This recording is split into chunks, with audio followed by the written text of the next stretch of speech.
प्रेम से बोले साची दरबार की जय। मैया रानी के प्यार की जय हो। भक्त और भगवान की जय। और आई हाँ बड़ा सुंदर हमर माई के दरबार सजल बा बिहारी बूट में। हाँ और हमार राजू बाबा के पूरा टीम बा और ये देखी नवरात्रि चढ़ल बा। हाँ और वही में बड़ा सुंदर सुंदर माई के गीत छूटी। हाँ और जैसे हर गाना के दीदी लोग प्यार दुलार देतानी ऐसा ही माई के गाना के प्यार दुलार अपन बरसावत रहम सब हमरा भक्त पर। और कहे के बा कैसे राजू बाबा कैसे निमिया के डरिया ला चला चाहे मैया ला चला चाहे मैया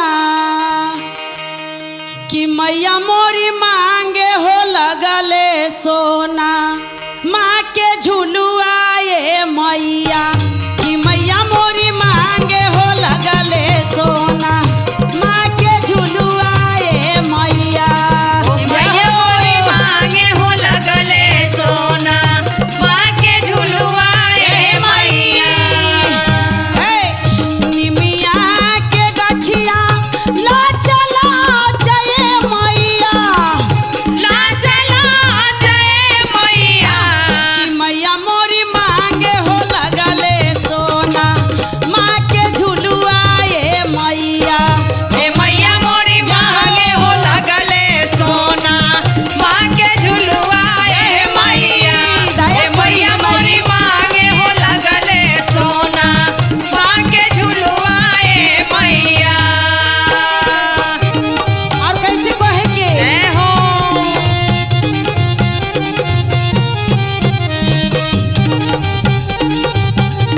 जय हे माई ए मैया मोरी मांगे हो लगले सोना माँ के झुलुआ ए मैया। ए मैया मोरी मांगे हो लगले सोना माँ के झुलुआ ए मैया।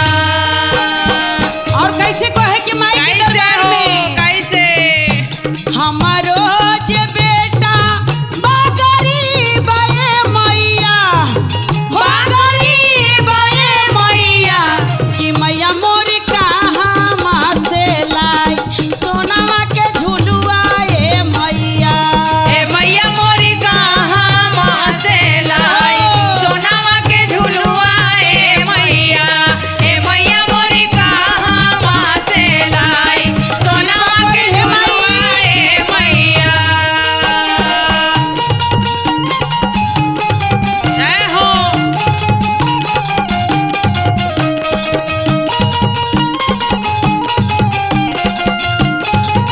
ए मैया मोरी कहाँ माँ से लाई सोनावा के झुलुआ ए मैया। ए मैया मोरी कहाँ माँ से लाई सोनावा के झुलुआ ए मैया। और कैसे कहे के कैसे हमारो जे सामी ई गरीब ये मैया ए गरीब ये मैया कि मैया मोरी कहाँ माँ से लाई सोनामा के झुलुआ ये मैया। ए मैया मोरी कहाँ माँ से लाई सोनावा के झुलुआ ए मैया। ए मैया मोरी कहाँ माँ से लाई सोनावा के झुलुआ ए मैया। निमिया के डरिया ला चला जय मैया ला चला जय मैया कि मैया मोरी मांगे हो लगले सोना माँ के झुलुआ ये मैया। ए मैया मोरी मांगे हो लगले सोना माँ के झुलुआ ए मैया। ए मैया मोरी मांगे हो लगले सोना माँ के झुलुआ ए मैया। ए मैया मोरी मांगे हो लगले सोना माँ के झुलुआ ए मैया। प्रेम से बोले साची दरबार की जय हो।